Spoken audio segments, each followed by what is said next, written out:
Alors en fait, on a une petite ferme, c'est la ferme du Ranteuil. On se situe dans le sud du département du Gers, on va dire le secteur Astarac. Je suis productrice d'oies, de canards et de vaches. Donc en fait, je fais tout en production, notre petite ferme est en production vente directe. On vend tous nos produits de A à Z. Après, voilà, on fait tout à la ferme et je vends tous mes produits via le site et mes petits marchés locaux.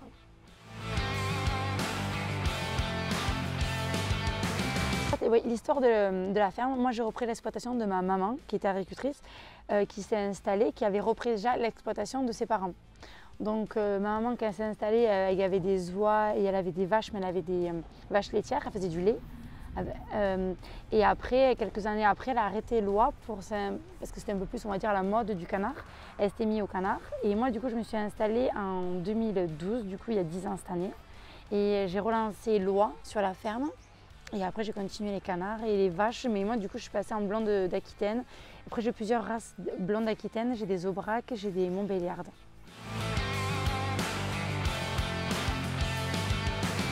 Je pense qu'il y a quelques années, c'était plus compliqué qu'aujourd'hui. Parce que je pense qu'aujourd'hui, on est 50% du monde agricole à être des femmes.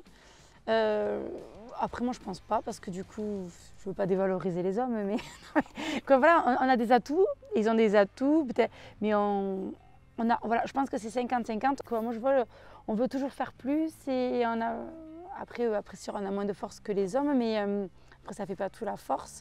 Je veux dire, oui, sur le business, on a plus les idées un peu plus rêveuses.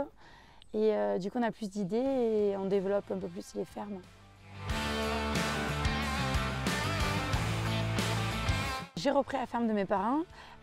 Du coup, je pense que depuis que je suis toute petite, je voulais reprendre la ferme de mes parents, faire comme elle faisait ma maman. Quoi. Bref, je m'étais lancée là-dedans et après, c'est devenu une passion. Et à un moment donné, oui, je voulais arrêter les vaches parce que du coup, pour plus me concentrer sur les canards et les oies.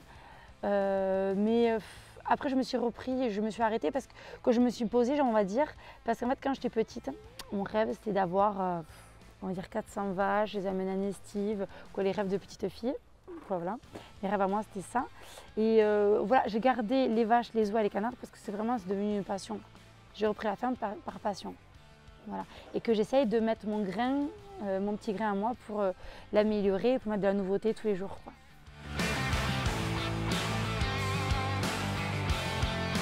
Alors, ma vie a bien changé parce que du coup, il y a 7 ans, j'ai participé à l'amour dans le pré et que du coup, j'ai rencontré mon Seb.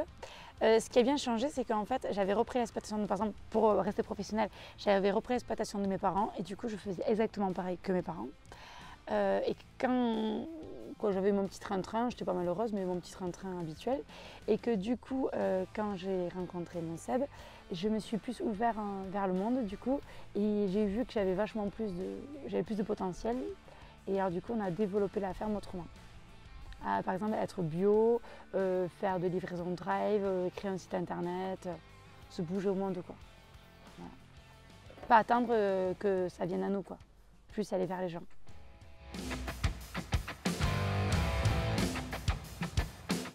Aujourd'hui, je veux rester comme on est, une petite unité. Voilà, en fait, il y a moi, après j'ai Jonathan, j'ai un salarié à plein temps, quoi. Après j'ai Seb qui m'aide tous les week-ends et tous les soirs. Mais je veux rester ce petit cocon, parce que comme ça, on est une petite ferme bien diversifiée, comme on a des oies, des canards et des vaches.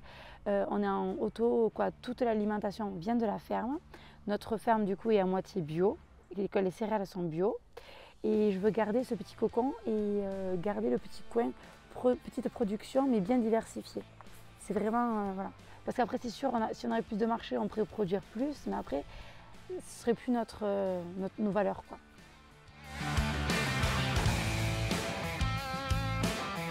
On est vachement présent, oui, sur les réseaux, qu'on essaye d'être présent sur les réseaux, avec notre site internet, je le trouve très joli. Et du coup, oui, après, oui, je pense que ça a été un déclic après l'amour dans le pré. Mais moi, j'ai fait l'amour dans le pré, du coup, il y a 7 ans, mais je pense que c'était surtout, oui, il y a 4 ans surtout, je me suis mis dans les réseaux. Je me suis mis pas, quand je suis passée à l'amour dans le pré, 2 ans après, je n'étais pas du tout réseau, quoi, j'avais un Facebook, mais comme tout le monde, mais c'était pas... Et on va dire que ça fait 4 ans que je me suis mis sur les réseaux, à parler de la ferme, à parler comment on travaille et à avoir un site internet plus complet, quoi, plus intéressant. Quoi. Comme mon site internet aujourd'hui, je trouve quand même on visite mieux la ferme et il est vachement en lien avec mes réseaux. D'être présente sur les réseaux, déjà c'est grâce aussi à l'amour dans le pré, du coup j'ai un peu plus de notoriété, du coup j'ai plus de monde qui me suit grâce à ça. Et du coup oui, ça m'aide à faire vivre mon site, quoi.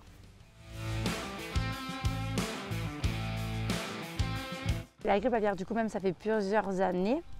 Et du coup, en fait, ce qu'on a changé, parce que pour en revenir aux vaches, en fait, j'avais un moment donné, voilà, je voulais arrêter les vaches, et parce que ça nous prenait du temps en plus. Et du coup, depuis qu'il y a eu la grippe aviaire, depuis ces 3 dernières années, et bien justement, au contraire, on a gardé les vaches et on valorise autrement nos vaches, quoi. Comme par exemple, en ce moment, je pense dans 15 jours, on n'aura plus de rillettes de canard. Et puis du coup, j'ai créé d'autres produits pour essayer de, même si ça ne va pas nous remplacer les rillettes de canard, mais voilà. Comme il va nous manquer 30% de la production, comme on n'a pas pu produire au printemps, donc du coup on va trouver une solution et valoriser d'autres produits pour mettre en avant, pour remplacer ce qui va nous manquer.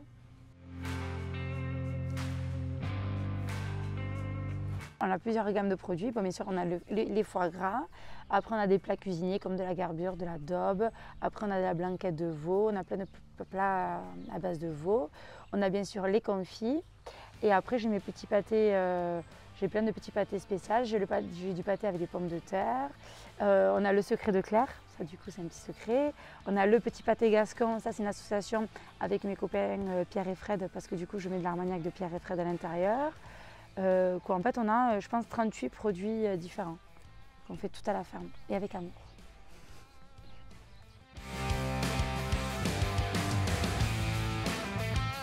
Alors, les projets aujourd'hui pour la ferme du Renteuil, du coup, parce que c'est ma 10e année, en fait, c'est que Seb vient de s'installer à la ferme. Donc, du coup, bon, toujours pareil, récupérer un peu plus de terre pour plus se lancer sur le bio, des céréales bio, et après accueillir du tourisme à la ferme. Du coup, c'est là que je relancerai mes anciens projets pour mes petites cabanes insolites.